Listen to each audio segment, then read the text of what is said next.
coach of the Toronto Raptors. Nick Nurse is on the show. Thank you so much for taking the time, Coach. Hey, guys. Thanks for having me on. Good to see you. Of course. We always say that success is a function of realistic expectations. How do you think that your Raptors performed against expectations this season?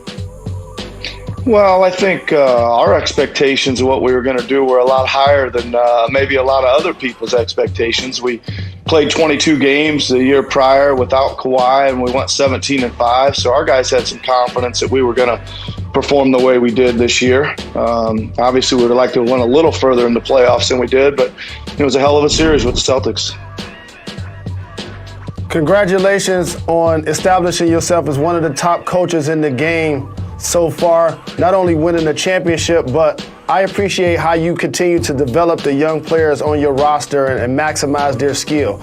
And look no further than Pascal Siakam, who goes from being the most improved player to an all-star level player. But he struggled against the Celtics. What do you think led to him not being able to perform in the playoffs against that team versus how he was able to perform in the regular season?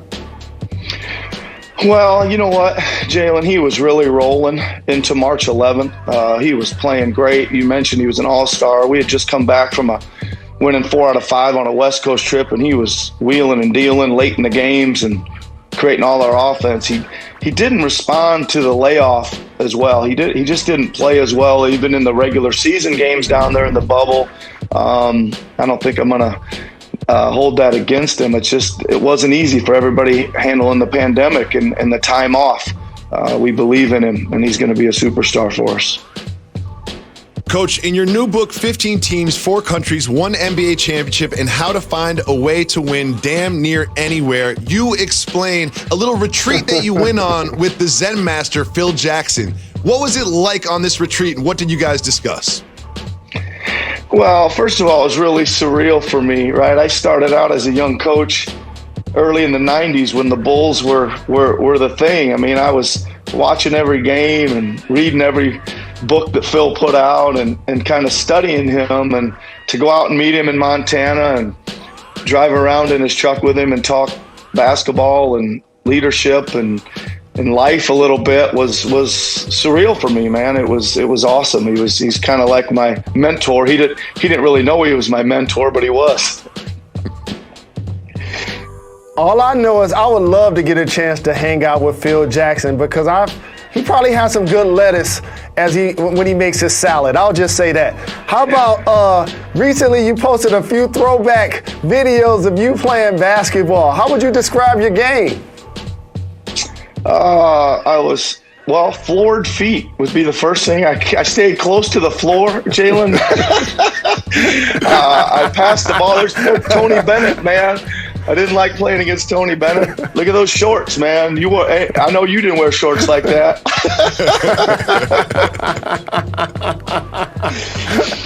We got a spot on my rec league team for you, Coach. Anytime you want to come by New York City, we got a spot for you. We got a little roster spot for you. That sounds good. Yes, of course.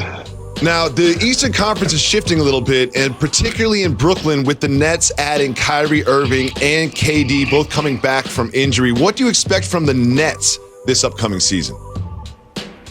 I expect them to be really good. I mean, listen, KD and Kyrie, and don't forget about some of those other guys, man. They've been developing some players as well. I thought they had a great bubble. They were one of the surprise of the bubble. Dinwiddie and LeVert and all those guys they got coming too. Mm-hmm. Joe Harris, Jared Allen. I mean, there's a lot of guys you can name there. And of course, Canadian Steve Nash taking over at the helm. So expecting big things out of the Nets next year, for sure. Coach, what was one of the more challenging things about the entire bubble experience? You know what?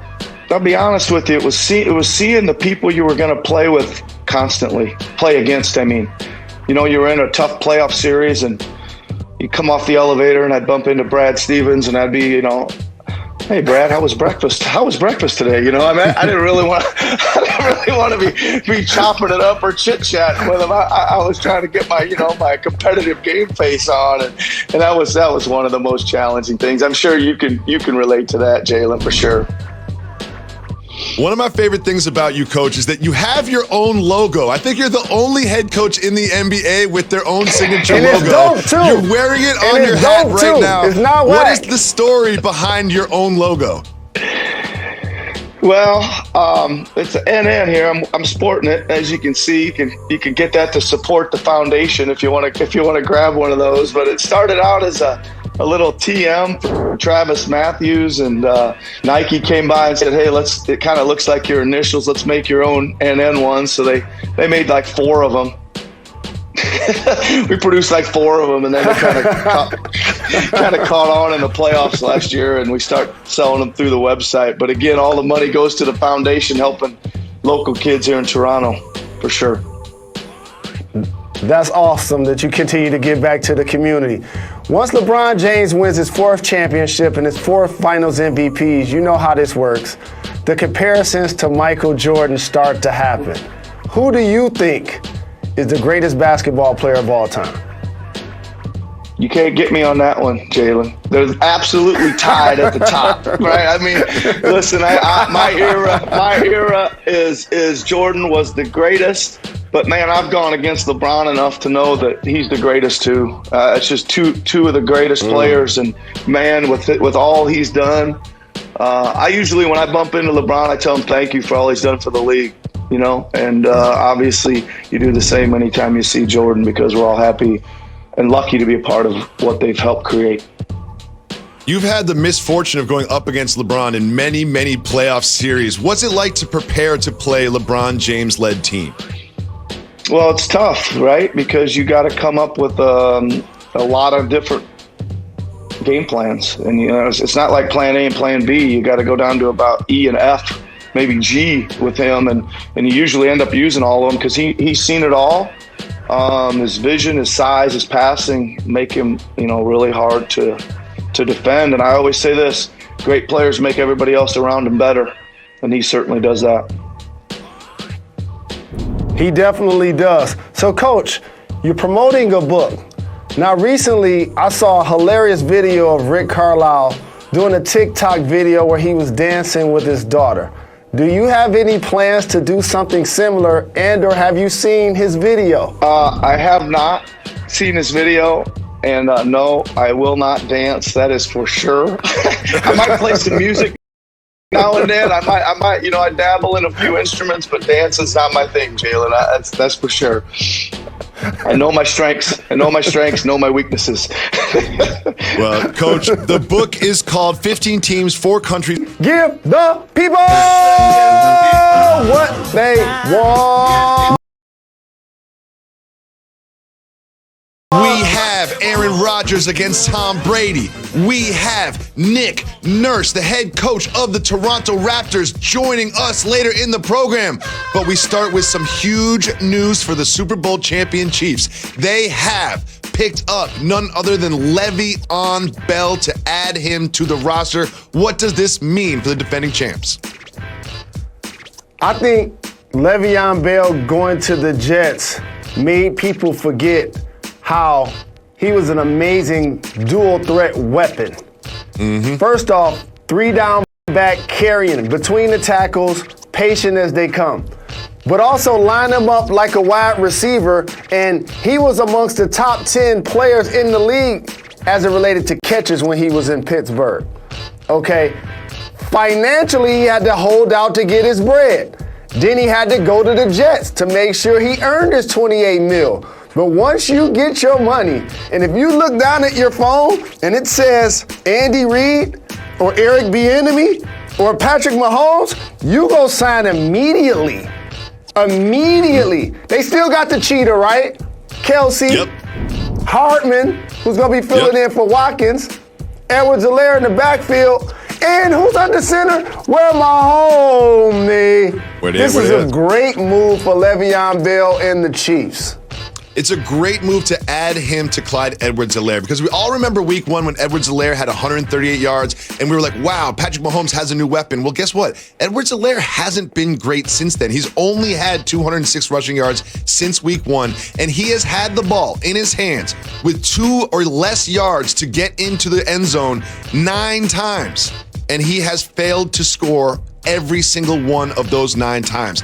I think this is crucial for the Chiefs, and this, once again, after a tough loss to the Raiders, makes them the team to beat in the AFC, because they didn't just lose to the Raiders. Remember, they didn't really score that well against the Patriots defense, and it took overtime for them to get over the Chargers. This is huge for the Chiefs, and also, Bieniemy and Reed don't need more weapons to play with. Like you said, they've got so many weapons at the skilled position between Kelsey, and they've got Hill, and they've got Hardman, and now they've got Bell and Edwards-Helaire. Both backs can catch really well out of the backfield. This means a lot for the Kansas City Chiefs. Does this make them your Super Bowl favorites, Jalen?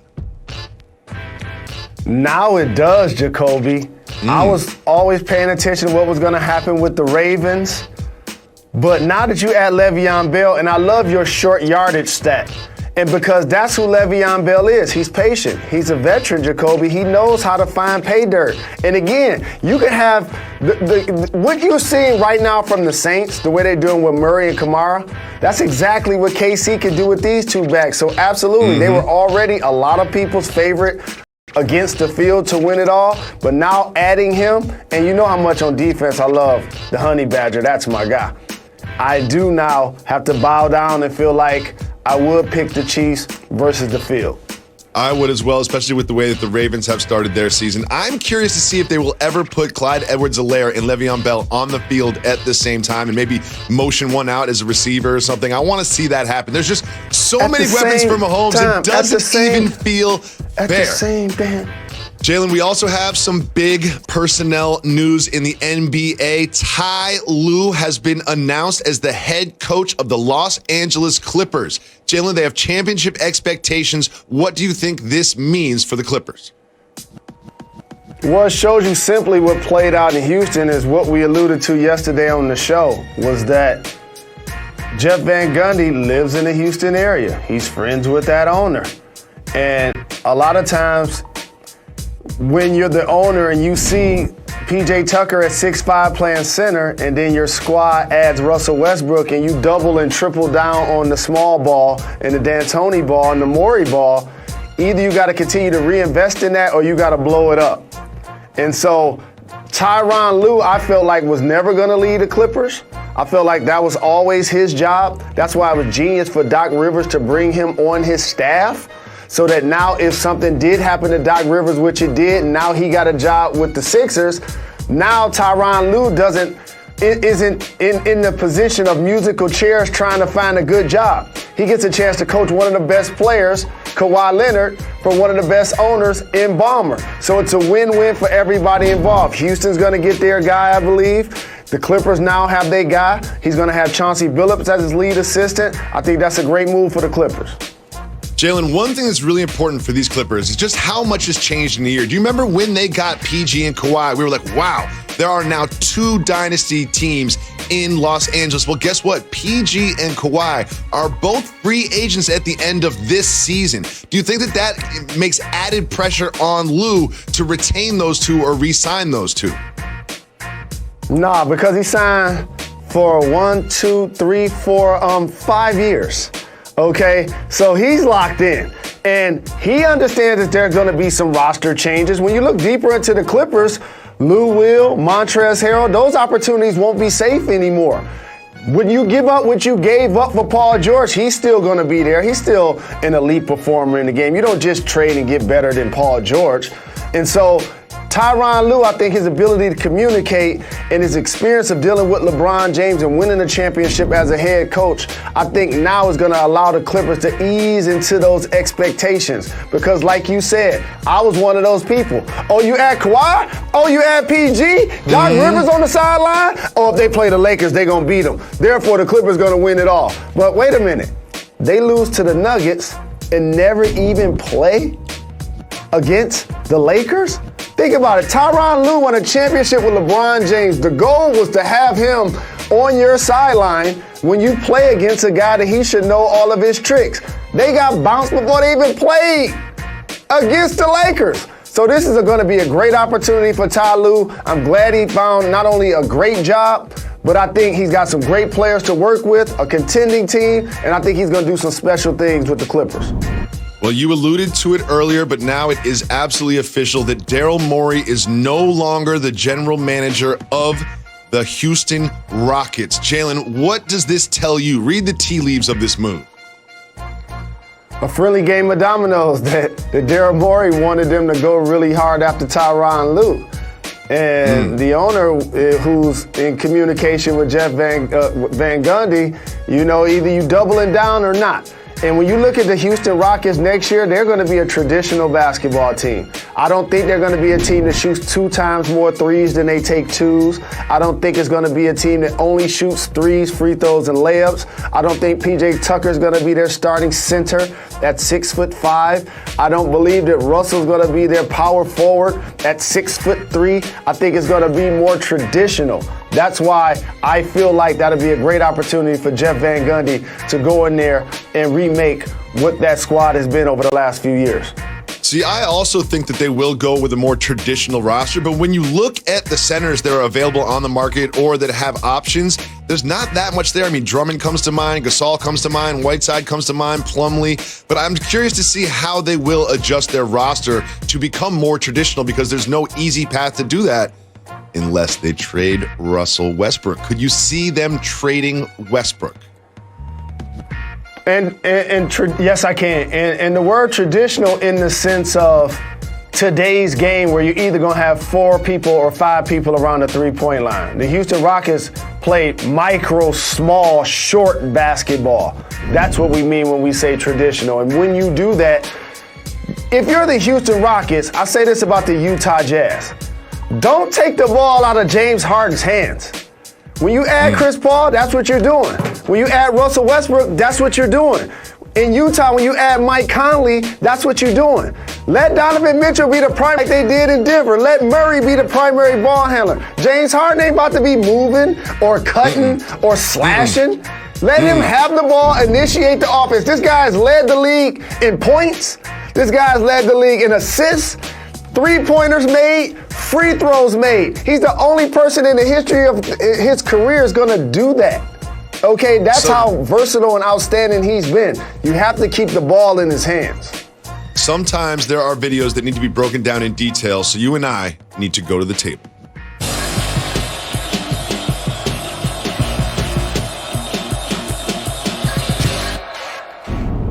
The things that we do for our children. Take a look at Mavericks head coach Rick Carlisle and his daughter on TikTok. Jalen, what do you think about Rick Carlisle's dance moves? I love Rick Carlisle. You know that's my guy. Taught me how to come off screens, how to play better in the pick and roll action in Indiana. And he's showing his versatility right there. One of the top coaches, championship level coaches, but more importantly, a Hall of Fame dad. I love you, coach. Play a big factor. Godwin has been in and out of the lineup. I don't believe Fournette is going to play. On the other side, I think Devontae Adams does return for the Packers, the number 1 threat of Aaron Rodgers, who's been outstanding this year. Tom Brady, this is a big stage. It'd be awesome for him and their confidence for them to play well because last seen, they looked dysfunctional. They looked unorganized, and he was putting up 4 after 4th down, and they were walking off the field losing. They got to be a lot better. I'm going to say that the Packers win this one, and not only that, I'm going to say that this is going to be the first of 2 times that the Packers play in Tampa this season because that is the location of the Super Bowl. Moving on to the AFC, we have a big game between the suddenly surging Browns and the Steelers, who are still undefeated. Can the Browns win this one?